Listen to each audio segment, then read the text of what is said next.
Coucou tout le monde! Hello! On se retrouve pour le 4e podcast de notre série de podcasts. Donc cet épisode sera consacré à Fendi. Trop bien, j'ai trop hâte. Voilà, une autre marque italienne du coup. Une autre marque italienne, on enchaîne décidément avec Prada de la dernière fois. D'ailleurs, n'hésitez pas à aller le voir si vous ne l'avez pas encore vu. Et voilà, et ça va être trop bien et on va commencer de suite. C'est parti! La baguette, le picaboo et plus récemment le Moonlight. On connaît Fendi sous plein de noms différents. Mais c'est vrai que cette marque-là, de base, a commencé avec les fourrures. Et Les oui, fourrures. exactement. Et en fait, c'est aujourd'hui devenu une marque qui est connue pour ses hit bags et pour aussi des produits qui sont hyper désirables. Mais tout ça a commencé avec une histoire de famille, comme beaucoup de marques de luxe en vrai. Et c'est à Rome en 1925 qu'est née cette marque, donc dans la Via del Plebiscito. Désolée de la prononciation. Je Et vais c'est refaire un cours d'italien que j'ai fait. vraiment à Prada. Et c'est le couple Adèle et Eduardo Fendi qui se lancent du coup dans cette production donc de fourrure et de maroquinerie. Donc c'est vraiment comme ça que ça a commencé. Et en réalité, c'est aussi comme ça qu'on arrive à les reconnaître aujourd'hui. Donc c'est bien parce qu'ils ont vraiment suivi leur lignée depuis le début. Et donc c'était grâce à la qualité de leur création qu'ils ont réussi à acquérir cette très bonne réputation dès le début, donc notamment au niveau national, donc italien au début.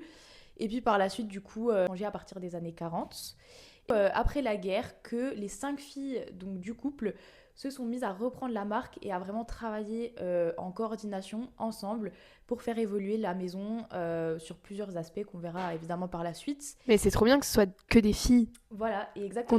Contrairement à tout ce qu'on a vu avant, où même Hermès il voulait pas d'héritier, il avait pas d'héritier homme, du coup il était en galère, etc. Exactement. Et là, elles ont créé ensemble un empire de la mode. C'est trop bien. C'est ce qui est très très Girl stylé, power. du coup, girl power. Donc en 1965, elles font appel à un jeune styliste allemand, Karl Lagerfeld, qu'on connaît tous très bien, qui retravaille donc la fourrure, qui était donc L'emblème. l'emblème de Fendi à ce moment-là, donc donnant ainsi un style incomparable à la marque.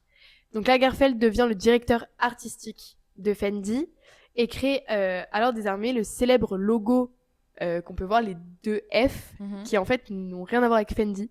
Ah ouais, c'est quoi? C'est Fun Furs. Ah, genre les fourrures, genre par rapport aux Ouais. fourrures, du coup. Ok. Mais parce que c'était hyper emblématique les fourrures, donc c'est Ouais. pour ça que c'est ça. Moi j'étais persuadée que c'était pour Fendi, genre. Ouais. Par contre, est-ce qu'on parle du fait que Karl Lagerfeld est littéralement partout? On en a parlé chez Chanel, on va en reparler sûrement dans d'autres marques. Il est passé partout, c'est une folie. Bah après, c'est vraiment une icône, C'est vrai, genre. et il a gagné un savoir-faire, je pense, de malade, quoi. Enfin, Ah oui. de passer par autant de marques et de savoir-faire. C'est Non dingue. mais c'est une folie, je trouve. Mais du coup, voilà. Et un an plus tard, donc en 1966, la maison affiche un succès international avec la présentation de la première collection de fourrure haute couture. Du coup, il reste là-dedans. Et dans les années 70-80, Fendi fait une percée, mais alors remarquable dans le domaine du prêt-à-porter hommes et femmes. Et crée aussi des lignes de chaussures, de montres, de parfums, de lunettes, de foulards et d'accessoires pour la maison. Donc vraiment là, Hyper diversifié, quoi. ils sont passés que de la fourrure à vraiment tout au final. Ok. Et bah tu sais quoi, il y a encore eu une innovation avec ces fameuses fourrures juste après. Donc Ah ouais 1987, du coup, il y a la gamme Fendi Sim qui a été créée. Et du coup, c'était des vêtements un peu plus portwear et une ligne très jeune, etc. Et l'année 1987, donc pour la marque, ça constitue une vraie étape dans le rayonnement international. Parce que du coup, c'est la créatrice Sylvia Fendi qui a créé le sac baguette qu'on connaît Ah oui. tous aujourd'hui, qui est iconique et qui a été porté à ce moment-là par Carrie Bradshaw, donc dans Sex and the City notamment. Donc une icône aussi pareil du cinéma. Oui. Et donc forcément, bah, ça a fait rayonner la marque d'autant plus. Et c'est vrai que cette diversification-là qui a été hyper fulgurante, elle a été remarquée par LVMH, donc à partir de 2001, qui donc évidemment en a fait une partie de son groupe en les acquérant du coup. On parle toujours de LVMH, Aussi, on parle toujours de c'est comme Karl Lagerfeld. Lagerfeld, Quoi, c'est les mêmes acteurs en fait. Mais après, LVMH, ils ont tellement de maisons que forcément, on va en C'est parler ça. très souvent. Et voilà, donc pour revenir un peu au style Fendi, pour ceux qui connaissent pas ou peu, c'est vrai que c'est un style qui est assez subtil entre le mélange de sobriété, mais en même temps d'exubérance à l'italienne, etc. Ouais. Et aussi de la classe, évidemment. Ça, j'ai envie de dire, c'est un peu un incontournable d'une maison de luxe, au final. Mais c'est vrai que c'est un art de vivre qui mêle à la fois le raffinement, l'élégance, mais en même temps ce côté un peu exubérant de la marque, enfin de ce qu'on peut comprendre d'une marque italienne, en fait. Ouais. Bah, trop cool. Donc, une des particularités aussi de Fendi, c'est de vraiment miser sur la mise en scène dans ses défilés. Donc, on peut voir par exemple qu'en 2007, Fendi, ça a été la première maison à organiser un défilé sur la Grande Muraille de Chine. Waouh, trop stylé par contre. C'est clair, Trop, c'est trop vraiment stylé. trop stylé. Et la maison, quand elle a fêté ses 90 ans, elle a aussi fait un défilé exceptionnel à la fontaine de Trévi. Retour aux sources en fait. À Non mais Rome. vraiment. Et en 2019, donc Fendi a rendu hommage à Karl Lagerfeld, qui était là depuis quand même 1965. Donc il fallait bien lui rendre hommage, je pense, en présentant donc son défilé couture au temple de Vénus et de Rome. Ok. Donc c'est vraiment trop stylé. Enfin, ils font vraiment des défilés dans des endroits vraiment exceptionnels et ça rend du coup Même les presque défilés aussi un peu exceptionnels. culturel au final, parce que c'est quand même des lieux qui sont de base reconnus pour cet aspect un peu justement culturel quoi. Oui, c'est clair. Donc ils mêlent un peu la mode et la culture, je trouve ça trop bien chez une marque de faire un peu ce mix là. Et beaucoup surtout en Italie. Et Même aussi en s'il y a eu Italie, la Grande Muraille de Chine, il y a ouais. quand même 2 endroits emblématiques italiens, Ouais. sachant que mais voilà, ils gardent toujours Rappeler les racines en fait. leur petite racine. Et du coup, autre chose donc, dont il fallait qu'on parle, c'est donc le rachat de Fendi par LVMH, donc ce dont on a déjà parlé. Mhm. Sauf que donc ce rachat a clairement relancé la marque, Mm. qui poursuit désormais son ascension jusqu'à aujourd'hui. Donc les produits Fendi sont distribués dans le monde entier et la maison possède plus de 160 boutiques dans 25 pays, dont le Palais Fendi à Rome, qui a été inauguré en mai 2005 pour les 80 ans de la marque, le magasin de la 5e avenue, donc à New York, ou encore une boutique avenue Montaigne, donc à Paris. Pareil, la 5e avenue de New York, je pense qu'on va beaucoup l'entendre. Ouais, Parce je que pense. cette rue, franchement, pour faire votre shopping, allez-y. Hein. J'aimerais bien avoir le budget pour faire le shopping dans cette J'aimerais rue. aussi, mais franchement, elle est pas mal. Hein. Ouais, j'avoue. Et du coup, ces magasins ont permis de rapidement constituer une clientèle fidèle, finalement, de la marque. Et Fendi, aujourd'hui, c'est clairement une griffe reconnue dans le milieu du prêt-à-porter et aussi et surtout dans les accessoires de luxe, au J'avais vu final. que c'était très reconnu aussi pour les accessoires Fendi. Du coup, voilà. Et donc, ils sont devenus clairement leaders donc, dans leur domaine. Et la maison Fendi est restée fidèle à son esprit chic et élégant. Mais elle sait quand même se réinventer, donc, comme je te disais tout à l'heure. Ouais. Et bousculer les savoir-faire pour assouvir le désir de l'époque et donc aussi d'aujourd'hui. Donc, comme on l'a dit tout à l'heure, Karl Lagerfeld, malheureusement, est décédé donc en 2019. Et donc, il n'a plus pu continuer en fait à tenir les rênes de la maison au niveau de la direction artistique. Logique. Et du coup, c'est Kim Jones, donc un directeur artistique anglais, qui a repris les rênes et qui s'est vraiment axé sur le prêt-à-porter, notamment féminin et la haute couture aussi. Et auparavant, du coup, il s'occupait donc des collections Dior Homme. Donc c'est Trop vrai cool. qu'il a changé pas mal de registres du coup, mais il avait quand même ce savoir-faire-là auparavant, donc forcément ça permet de tenir la direction artistique d'une marque. Et en plus de ça, il était fait pour Fendi, qui est vraiment une marque d'une mode qui est teintée de ses origines, comme Dior, où c'est que là, on y reviendra dans un prochain podcast. Il a également fait un défilé qui mettait à l'honneur l'artisanat italien, toujours bien rappeler les racines de la marque. Vraiment. Et qui se voulait aussi comme un hommage à la famille donc Fendi, évidemment, et à Karl Lagerfeld, toujours rendre des hommages à Karl Lagerfeld parce que quelle icône en fait. Non mais vraiment. Et voilà, et il l'a puisé d'ailleurs dans les archives de la marque, ce qui a permis du coup de renouveler et de remettre en avant des pièces qui dataient un peu des années précédentes. Du coup. Mais c'est trop cool ça. Ça c'est trop bien. Et on verra que c'est arrivé à nouveau très récemment. Ah ouais? Oui, tu verras, je te laisse un peu suspense. Silvia Venturini Fendi, héritière de la famille Fendi, du coup, a repris la ligne masculine depuis... T'es pas resté sur l'accent italien par contre. J'avoue. Donc, elle a créé la ligne masculine à l'époque et elle est restée vraiment là-dessus depuis 1994, donc quand même depuis un sacré moment. Et elle a repris en charge les collections féminines, donc après ce fameux Kim Jones, pour les centenaires de la marque en 2025. Donc... Et c'est trop marrant que ce soit une femme qui faisait les collections masculines et des hommes qui faisaient les collections féminines jusqu'à l'année dernière. Ouais. Voilà, exactement. Et donc, elle a fait ça pendant une petite année, on va dire, jusqu'en 2025.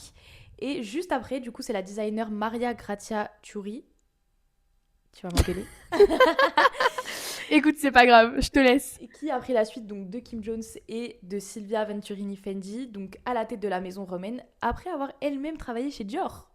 petite corrélation toujours, avec toujours un petit lien avec Dior et quand Kim même. Jones. Voilà, donc on va passer aux actualités du coup parce qu'on verra que cette créatrice a amené de très belles choses. Donc on voit ça tout de suite. Elle voulait faire renaître un peu ce côté-là tout en mettant en place un peu une nouveauté au niveau des fourrures parce que c'est vrai qu'on a un peu cet aspect immoral des fourrures évidemment. Et donc on sait que derrière les fourrures classiques de Fendi, il y a toujours ce petit côté un peu immoral. Et face à ça, du coup, Turi a trouvé une solution qui était de réutiliser des archives donc de fourrures des années précédentes et justement de contribuer à ce qu'ils appellent maintenant l'emotional durability, donc le fait de réutiliser des pièces de valeur sur des défilés plus récents avec des collections aussi plus actuelles. Et c'est donc, ce dont tu parlais tout à l'heure. Voilà, et donc de contrer cet aspect un peu immoral de la fourrure pour justement dire bon bah voilà, elles ont été produites, elles sont là. Donc aujourd'hui, on les réutilise pour en faire quelque chose en fait dans tous les cas puisqu'elles sont là quoi. Mais au moins Mais c'est quand même particulier parce que c'est particulier. Aujourd'hui, tu sais pas quand t'es dans la rue ou quoi, vu la tâche Certes. qu'ont les gens pour justement ces causes-là. C'est vrai. Même moi la première, je trouverais ça. Faut aller à l'explication, etc. De dire oui, c'est une archive, donc ça a déjà été fait, donc pourquoi on va pas le laisser justement, on va justement lui redonner un coup de neuf, après, etc. Mais c'est compliqué quand même. Dans le cadre du défilé là, c'était assez clair et oui. Et je trouve que c'est un bon message qu'elle fait passer dans le sens où au moins c'est pas non plus de la nouvelle fourrure sortie tout droit. Oui, ça c'est sûr. C'est toujours mieux, on va dire. Mais c'est même très bien. Mais ce serait trop bien que sur les vêtements, on puisse expliquer oh les gars, j'ai pas. Archive, voilà. Ce serait cool. Et donc, du coup, c'était aussi un peu une forme de résistance pour elle de faire passer ce message-là, forcément. Donc voilà, on y retrouve un peu donc un mélange d'actualité donc avec justement cette emotional durability dont on parlait avant et aussi le côté un peu patrimonial avec l'histoire des 5 sœurs, etc.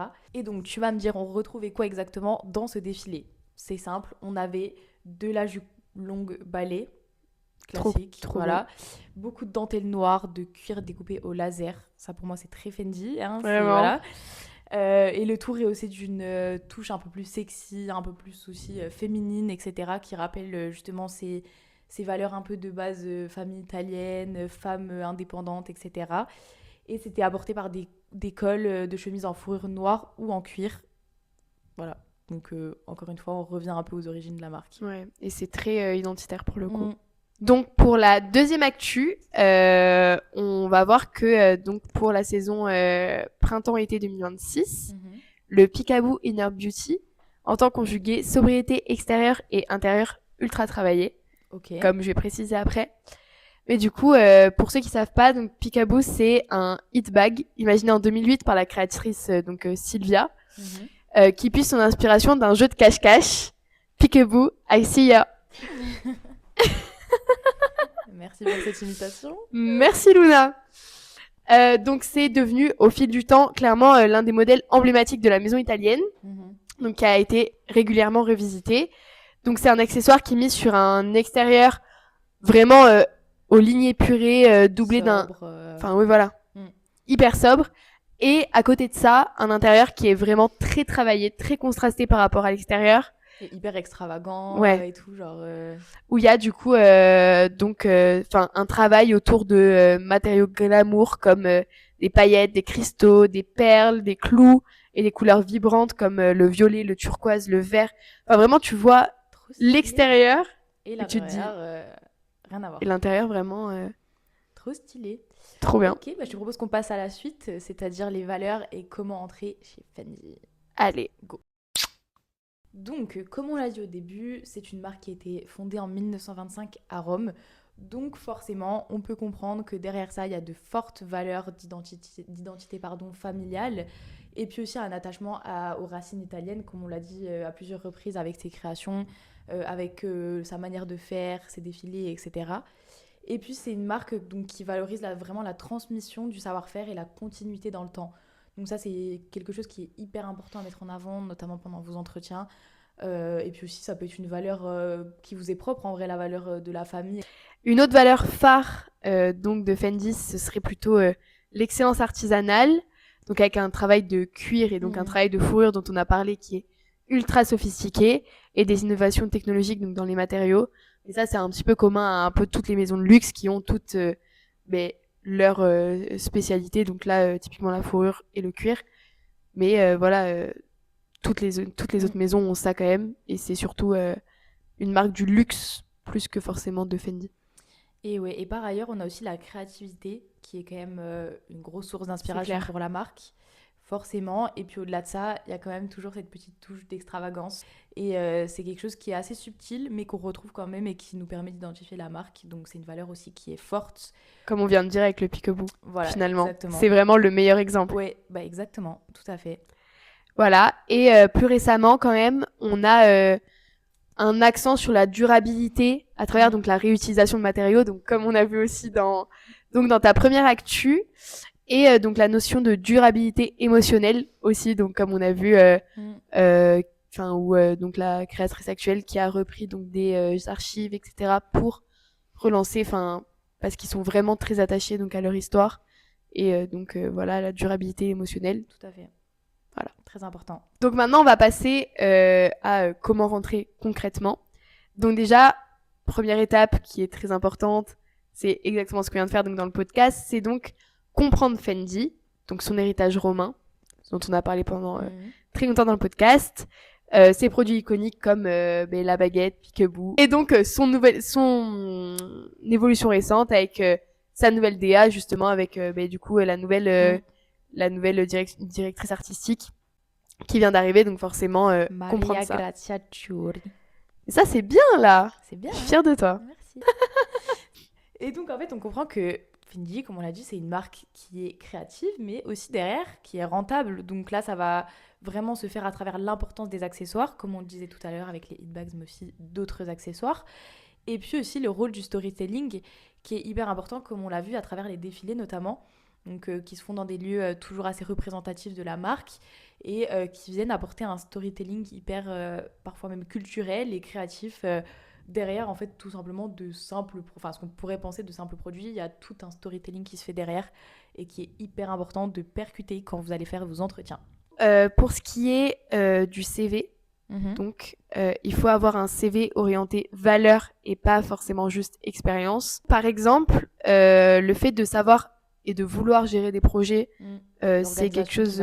Mais voilà, c'est quelque chose de clé chez Fendi. Avoir le sens du détail aussi, c'est très très important.